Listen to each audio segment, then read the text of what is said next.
আসসালামু আলাইকুম। এরকম মজাদার বিফ তেহারি কীভাবে রান্না করলাম চলেন দেখে আসি। এর জন্য আমি এখানে পোলাও চাল নিয়েছি, এখানে 1.5 কেজি পরিমাণ নিয়েছি এবং গরুর মাংস নিয়েছি 1 কেজি পরিমাণ। এর মধ্যে আদা রসুন বাটা দিয়ে দিচ্ছি এবং পেঁয়াজ আর রসুন কুচিও সাথে দিয়ে দিচ্ছি। এরপরে এর মধ্যে আমি গরম মশলা আস্ত দিচ্ছি, এটা একটু ফাটিয়ে দিলে খুব ফ্লেভারটা ভালো আসে। এরপরে আমি টক দই সাথে একটু টমেটো সস মিলিয়ে দিয়েছি।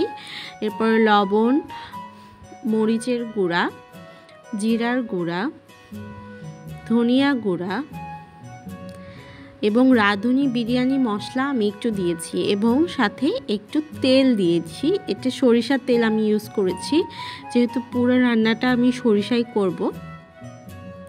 এবং সিটিতে দিয়ে দিলাম, এখানে আমি 5 থেকে 6টা সিটি দিয়েছি এবং পরে একটু লেবু চিপে সামান্য চিনি দিয়েছি ফ্লেভার আসার জন্য। এবং পোলাওয়ের চালটা সুন্দর করে ভেজে এর মধ্যে কিশমিশ আর বাদাম দিয়ে দিলাম।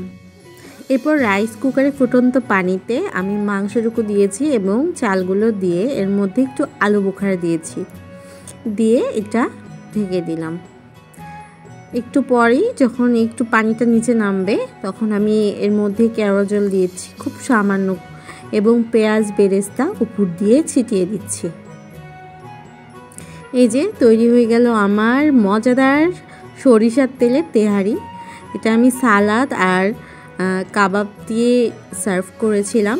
রেসিপিটি ভালো লাগলে অবশ্যই লাইক এবং শেয়ার করবেন। Thank you.